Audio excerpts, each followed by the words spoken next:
Good morning, ladies and gentlemen. Dear tennis members of Williams Island. My name is Carlos Trianasio. All know me, or most of you know me. I'm the tennis director here, and today we're going to demonstrate and we're going to talk about the different types of grips that you might want to use during play. I will go on demonstrating where you want to put the base of the index knuckle finger on the racket based on what kind of stroke you want to hit. Here's a racket. Here's a couple of teaching devices that we use when we teach our lessons, and this is a very useful tool that I utilize with my students when I'm teaching how to hold a racket with a continental grip, or if I want to move it to an Eastern backhand or an Eastern forehand. This would be a very easy teaching tool.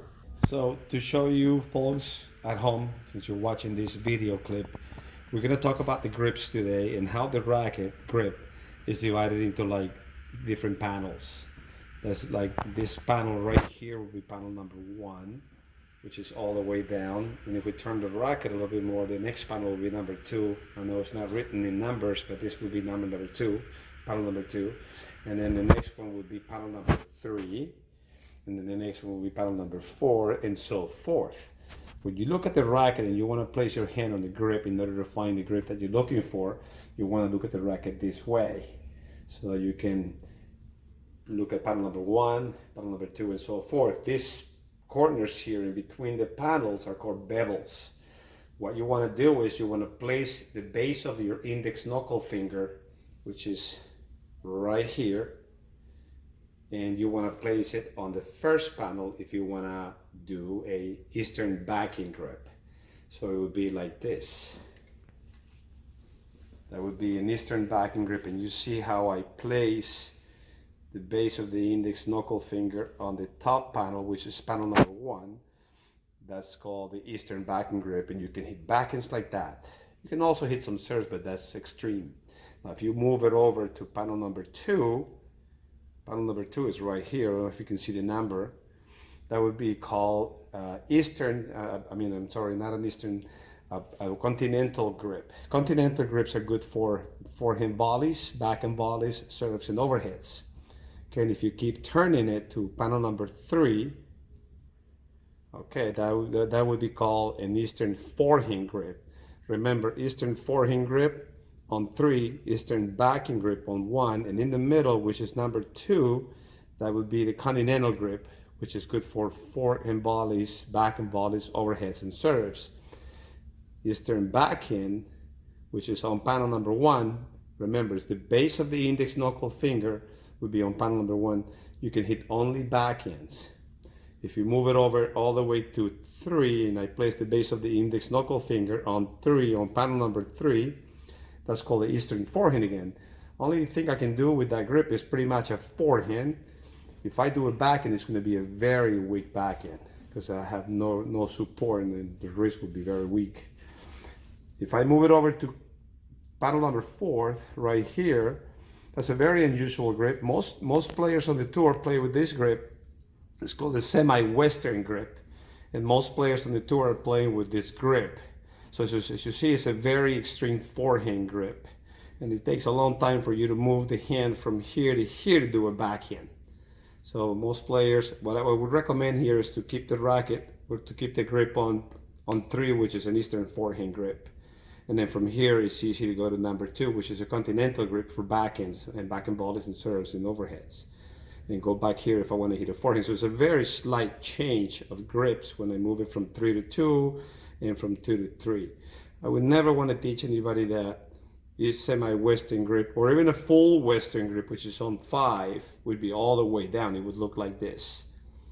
Although some players on the tour are using that grip. Very extreme, very heavy grip. Great for topspin. This is also semi-western grip. It's great for topspin, but then again, the disadvantage is that they have to turn the grip all the way over here to hit a backhand volley or a regular backhand. So there you go, folks.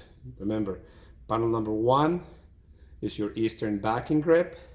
Panel number 2, as you see the number over here, is your continental grip, good for backhand volleys, backhands, overheads, and serves.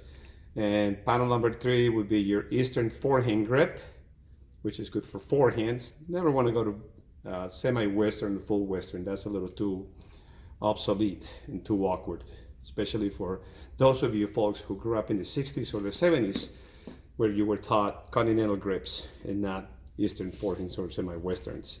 So if you have any questions, don't hesitate to call me in the Tennis Pro Shop and I'll be more than happy to explain that.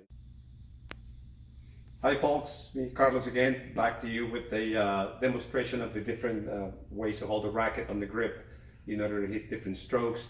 Right now, I'm preparing to hit against the backboard right now, so I can show you a few things and a few tips on the volleys, maybe some ground strokes. I know we're indoors right now is unlikely, but outside it's not available right now. So one thing I'm going to say before I start hitting against the wall to demonstrate the different strokes, the volleys and the ground strokes, is one way to easily change your grip from the forehand grip to the backhand grip.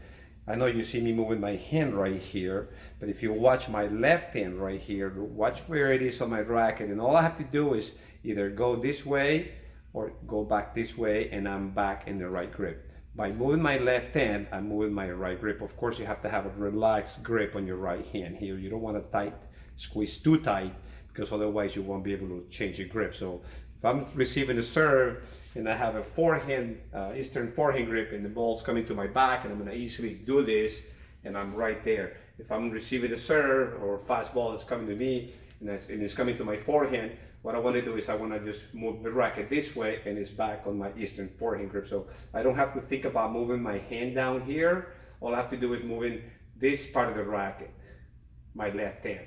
And just easily, that way I easily maneuver the racket back and forth from the forehand grip to the backhand grip.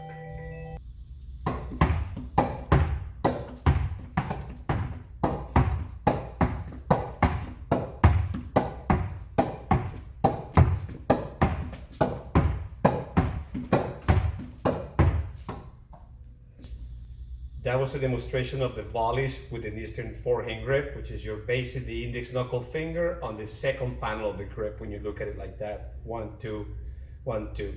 Now we're going to demonstrate the forehand ground strokes with Eastern forehand grip, which is the base of the index knuckle finger on the third panel of the racket.